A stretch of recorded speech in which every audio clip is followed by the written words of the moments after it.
আসসালামু আলাইকুম বন্ধুরা। কুলফি আইসক্রিম কে না পছন্দ করে? ছোট বড় সবাই কিন্তু কুলফি আইসক্রিমটা খুবই পছন্দ করে। আর এই গরমে তো কুলফি আইসক্রিম খেতে আরও অনেক বেশি ভালো লাগে। তো আজকে তোমাদের জন্য নিয়ে এসেছি সেরা স্বাদের কুলফি আইসক্রিম রেসিপি। এই রেসিপি ফলো করে কুলফি তৈরি করলে আর দোকানের কুলফি ভালোই লাগবে না, কারণ এতটাই টেস্টি এই কুলফি আইসক্রিম। চলে যাচ্ছি মূল রেসিপিতে। এখানে আমি 3 কাপ পরিমাণ জাল করা লিকুইড দুধ নিয়ে নিয়েছি, আর নিয়ে নিচ্ছি 2 টেবিল চামচ পরিমাণ কর্নফ্লাওয়ার। এখন এই কর্নফ্লাওয়ারটাকে আমি কুসুম গরম দুধ দিয়ে একটু গুলিয়ে নেব, আর এটাকে গুলিয়ে আমি একটা সাইড করে রেখে দিচ্ছি। আর চুলায় আমি জাল করা দুধটা আবার জাল করার জন্য দিয়ে দিচ্ছি। এখন লিকুইড দুধের মধ্যে আমি দিয়ে দিচ্ছি 1/2 কাপ পরিমাণ গুঁড়ো দুধ। এই গুঁড়ো দুধটাকেও ভালোভাবে দুধের সাথে মিশিয়ে নিচ্ছি আর জাল করে নিচ্ছি। এখানে আমি দিয়ে দিচ্ছি 1/2 চা চামচ পরিমাণ এলাচ গুঁড়ো। এখানে আমি এলাচের মধ্যে যে বিচিগুলো থাকে সেই বিচিগুলো গুঁড়ো করে নিয়েছি। কিছুক্ষণ জাল করার পরে এর মধ্যে সে কর্নফ্লাওয়ার মিশানো দুধটা দিয়ে দিচ্ছি আর নেড়ে নিচ্ছি। এক হাতে এটাকে দিয়ে দিতে হবে আর অন্য হাতে দুধটাকে নেড়ে নিতে হবে, তা না হলে কিন্তু কর্নফ্লাওয়ারগুলো দলা পেকে যেতে পারে। দুধটা প্রায় ঘন হয়ে এসেছে। এখন আরেকটা পাত্রে আমি 1/2 কাপ পরিমাণ চিনি নিয়েছি আর দিয়ে দিচ্ছি 1 টেবিল চামচ পরিমাণ পানি। এটা দিয়ে আমরা ক্যারামেল তৈরি করে নেব। এখানে কুলফিতে আমরা সরাসরি চিনিটা ব্যবহার না করে এরকম ক্যারামেলের মাধ্যমে তৈরি করে নেব। এতে কুলফির স্বাদটাও বেড়ে যাবে আর কুলফি দেখতেও অনেক বেশি সুন্দর হবে। তো এরই মধ্যে আমাদের ক্যারামেলটা তৈরি হয়ে গিয়েছে। এখন এর মধ্যে আমি সেই জাল করা দুধটা দিয়ে দিচ্ছি আর ক্যারামেলের সাথে এই দুধটা ভালোভাবে মিশিয়ে নিচ্ছি। এই কুলফিটা এতটাই টেস্টি ছিল যে আমি নিজেই অবাক হয়ে গিয়েছি। তোমরাও তৈরি করে খেয়ে দেখবে, তোমরাও নিজেরা অবাক হয়ে যাবে, এতটাই টেস্টি এই কুলফি। তো এর মধ্যে আমাদের দুধটা কিন্তু ভালোভাবে একেবারে জাল করা হয়ে গিয়েছে। এখন এটাকে আমি নামিয়ে ঠান্ডা করে নেব।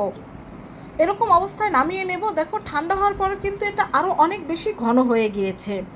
এখন এইখানে আমি একটা ব্লেন্ডারের জার নিয়ে নিয়েছি। এর মধ্যে আমি সেই কুলফির মালাইটা দিয়ে দেব এবং ভালোভাবে ব্লেন্ড করে নেব। তো আমি ভালোভাবে ব্লেন্ড করে নিয়েছি। দেখো, এটা কিন্তু এখন অনেকটা পাতলা হয়ে গিয়েছে। এখন এগুলোকে আমি যেসব পাত্রে আইসক্রিম জমাতে দেব সেসব পাত্রে ঢেলে নেব। দেখো, এখানে একটা স্টিলের গ্লাস নিয়েছি আর একটা কাচের গ্লাস নিয়েছি। এগুলো আমি মোল্ড ছাড়াই তৈরি করে দেখাবো। আজকে যেহেতু দুইভাবে তৈরি করে দেখাবো, মোল্ড ছাড়া এবং আইসক্রিম মোল্ড সহ। আর একটা আমি তোমাদের আইসক্রিম মোল্ডে তৈরি করে দেখাচ্ছি। এখানে আমি শুধু একটা আইসক্রিম তৈরি করে দেখাবো। তো এগুলোকে এখন আমি 7-8 ঘন্টার জন্য ডিপ ফ্রিজে রেখে দেব। এখন এখানে যে দুটো গ্লাস আমি নিয়ে নিয়েছি, এই গ্লাস দুটোকে কাগজ দিয়ে এইভাবে ঢেকে দেব এবং এটাকে এইভাবে রাবার দিয়ে আটকে দেব, যাতে কাগজটা পড়ে না যায়। আসলে বাসায় তৈরি কোনো জিনিস আর দোকানের তৈরি এর মধ্যে কিন্তু অনেক পার্থক্য থাকে। আমরা যেরকম স্বাস্থ্যকরভাবে এটা তৈরি করব, দোকানে কিন্তু এরকম স্বাস্থ্যকরভাবে প্রায় ক্ষেত্রেই তৈরি করা হয় না। আমি এই কুলফিটা যাকেই তৈরি করে খাইয়েছি সেই বলেছে দোকানের থেকে আরও অনেক বেশি ভালো হয়েছে এই কুলফি। তো 7-8 ঘন্টা পরে কিন্তু আমি এই কুলফিগুলো ফ্রিজ থেকে বের করে নিয়েছি। এখন এই আইসক্রিমগুলো আমি মোল্ড আউট করে নেব। এখানে আমি একটা পাত্রে পানি নিয়ে নিয়েছি। এখন এই পানির মধ্যে আমি মাত্র 2 মিনিটের জন্য এগুলো রেখে দেব। এখন আমি একটা একটা করে এগুলো মোল্ড আউট করে নেব। দেখেই বুঝতে পারবেন যে কতটা টেস্টি হয়েছে আইসক্রিম। তো প্রথমে আমি একটা আপনাদের আইসক্রিম মোল্ড থেকে বের করে দেখিয়ে দিচ্ছি। দেখুন, 2 মিনিটের মধ্যেই কীরকমভাবে আইসক্রিমগুলো গলে গিয়েছে। কারণ এখন প্রচণ্ড গরম, তো তাই তাড়াতাড়ি আইসক্রিমগুলো গলে যাচ্ছে। তো এর উপরে এখন আমি কিছুটা বাদাম ছিটিয়ে দিচ্ছি। এটা দেখতে কিন্তু এখন আরও অনেক বেশি লোভনীয় লাগছে। এখন যে দুটো গ্লাসে আমি আইসক্রিম রেখেছিলাম, এখন সেই দুটোকে আমি মোল্ড আউট করে নিচ্ছি। দেখবেন এটা খুব সহজেই গ্লাস থেকে মোল্ড আউট হয়ে যাচ্ছে। আর বর্তমানে এতটাই গরম যে দেখুন কত তাড়াতাড়ি আইসক্রিমগুলো গলে যাচ্ছে। এইভাবে আমি আরেকটা আইসক্রিমও মোল্ড আউট করে নিয়েছি।